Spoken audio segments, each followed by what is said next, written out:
ഉണ്ടാക്കാൻ പോകുന്നത് ഈ ഒരു പെൻസിൽ ക്യൂബാണ്. അപ്പം നമ്മളിത് ഉണ്ടാക്കിയിട്ടുണ്ട്. നമുക്ക് എങ്ങനെയാണ് ഇത് ഉണ്ടാക്കണതെന്ന് നോക്കാം. അപ്പം നമ്മൾ ഈ ഒരു 4 പെൻസിൽ എടുത്തിട്ടുണ്ട്.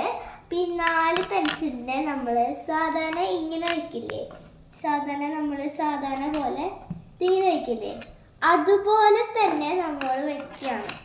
ഇങ്ങനെ വെച്ചിട്ട് അതിൻ്റെ മുകളിലൂടെയാണ് ഈ പെൻസിൽ വെക്കുന്നത് മാത്രം. നമ്മൾ സാധാരണ വെക്കുന്ന അതേ മോഡലിൽ നമ്മൾ അടിയിൽ വെച്ചിരുന്ന പെൻസിലിൻ്റെ മുകളിലായിട്ടാണ് നമ്മൾ അനദർ പെൻസിൽ വെക്കുന്നത്. എല്ലാവർക്കും കാണാൻ പറ്റുമെന്ന് വിചാരിക്കുന്നുണ്ട്. അപ്പോൾ നമുക്ക് അനദർ വേറെ ഒരു കളർ പെൻസിലോ അല്ലെങ്കിൽ വേറെ എന്തെങ്കിലും ഉണ്ടെങ്കിൽ അത് ഈ ഭാഗത്ത് വയ്ക്കരുത്. ഇതിൻ്റെ അപ്പുറത്തെ ഭാഗത്തായിട്ടാണ് നമ്മൾ അറേഞ്ച് ചെയ്യേണ്ടത്. ഇത് 2 ഭാഗത്തും അപ്പുറത്തും ഇപ്പുറത്തും ഭാഗത്തായിട്ടാണ് വെക്കേണ്ടത്. പിന്നെ നോർമലായിട്ട് നമ്മൾ ഈ ഒരു പോർഷനിലായിട്ടും ഈ പെൻസിൽ വെച്ച് കൊടുക്കണം.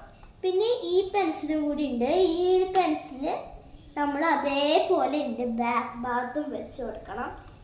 ശ്രദ്ധിക്കേണ്ട കാര്യം എന്താണെന്ന് വെച്ചാൽ മോനുള്ള ഭാഗത്തേക്ക് വെക്കരുത്. അടുത്ത പെൻസിൽ വെക്കുമ്പോൾ ഇത് നിലത്തേക്ക് വീഴും. അതിൻ്റെ മോനയുടെ കുറച്ച് നീങ്ങിയിട്ട് വെക്കുന്നതായിരിക്കും നല്ലത്. അപ്പോൾ നമ്മൾ അങ്ങനെ വെച്ച് പോവാണ്. സൂക്ഷിച്ച് വെച്ചില്ലെങ്കിൽ ഇത് മിക്കവാറും തകരും. കണ്ടാ, ഇങ്ങനെ തകരും. നമ്മൾ തട്ടി പറഞ്ഞൊക്കെ നമ്മൾ ശരിയാക്കിയിട്ടുണ്ട്.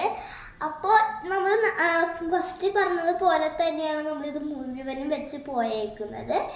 അപ്പോൾ ഇതെന്ന് പറയുന്നത് എന്താണെന്ന് വെച്ച് കഴിഞ്ഞാൽ ക്യൂബ്സ് എന്നാണ് പറയുക. പെൻസിൽ ക്യൂബ്സ് എന്ന് നമുക്ക് വേണമെങ്കിൽ പറയാം, ഓൺലൈൻ ക്യൂബ്സ് എന്ന് പറയാം. അപ്പോൾ ഇങ്ങനെയാണ് നമ്മൾ വരുന്നത്. അപ്പോൾ ഇങ്ങനത്തെ ഒരു ബോക്സ് ഷേപ്പും പിന്നെ ഈ സൈഡിലത്തുള്ള ഇതും, ഇതാണ് നമ്മുടെ പെൻസിൽ ക്യൂബ്സ് എന്ന് പറയുന്നത്. അപ്പോൾ നമ്മുടെ വീഡിയോ ഒക്കെ ഇഷ്ടപ്പെട്ടെങ്കിൽ ലൈക്ക് ചെയ്യുക, സബ്സ്ക്രൈബ് ആൻഡ് കമൻറ്റ്.